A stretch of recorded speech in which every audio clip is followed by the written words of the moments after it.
The late former Deputy Minister of Foreign Affairs, Aziz Pahad, will be laid to rest at Westpark Cemetery today.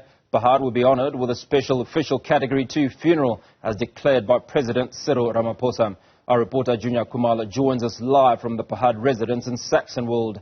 Juniour, could you give us an update on what's happening there? Good morning, Hugo. A lot of dignitaries have started coming to the family home.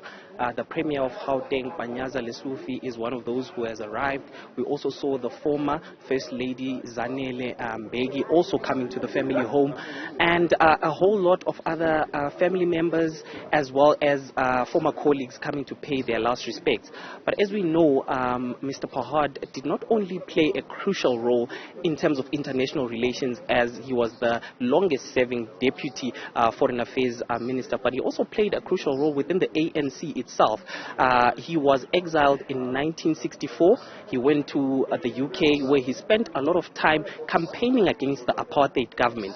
He also went to Angola as well as other neighboring countries to South Africa, where he also organized ANC activities. He was elected to the ANC's National Executive Committee, the party's highest decision-making body, in 1985, which was a very crucial NEC because it took place from 1985 until 1991, and this was the ANC's highest decision-making body, which was in charge of making a lot of decisions when there was transitioning from the apartheid government into democratic South Africa. But one person who knows a lot more about Mr. Aziz Pahad is the ANC's Johannesburg Regional Secretary, Mr. Sasabona Manganye. Thank you so much, sir, for joining us. Can you just give us a brief history of Mr. Pahad and the role that he played within the ANC? Yeah, look, let me firstly greet your viewers and indicate that we have indeed suffered a great loss as the African National Congress, but also, you know, South Africa as a country have lost a giant of the struggle, against apartheid. The global community also have lost the giant who was an anti-apartheid activist.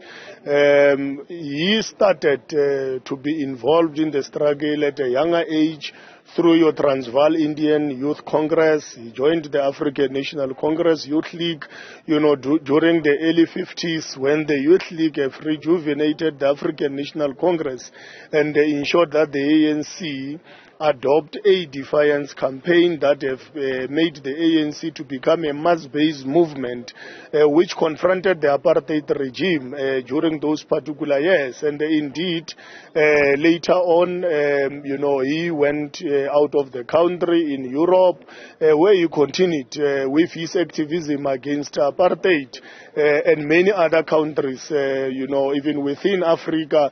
He was part of even a delegation which the President General O.R. Tambo, selected to go to Senegal, Dakar,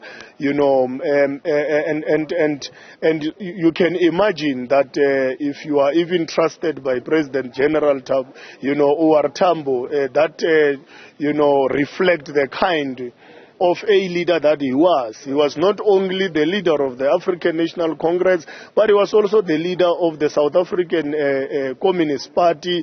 He was also a student activist even during his period in Europe. So we are talking about an all-rounder, a giant of the struggle for justice for all South Africans. And for me, what was critical also is the fact that, even during his time when he was no longer in the NEC, he will always provide words of wisdom. When he was not happy about certain things, he will voice them out, not even through media platforms, but with leaders of the movement internally, which demonstrated the kind of a leader that he was, who did not want to become a populist, who did not want to be known, for speaking truth to power, but he was genuinely, ensuring that he gives wisdom and advice to the African National Congress so that we can make our journey to renew the ANC very easily through the wisdom that we learn from his leadership. Thank you so much, Mr. Manganyi. That is the ANC Regional Secretary, Sasabona Manganyi, just saying that Aziz Pahad played a crucial role within the ANC when he was in the ANC's NEC, its highest decision-making body, and even when he had left the National Executive Committee, by just giving advice to the ANC when he saw that there were some things that were not going well within the ANC, Hugo. Juniour Khumalo at the Pahad residence in Saxonwold. Well, Ziyanda Ngcobo is at the Westpark Cemetery, where the official Category 2 funeral will take place ahead of the burial. Ziyanda, good morning to you. What does it seem like at the cemetery as mourners gather for Aziz Pahad's burial? Can you describe the size and composition of the crowd as people are starting to gather, I'd imagine?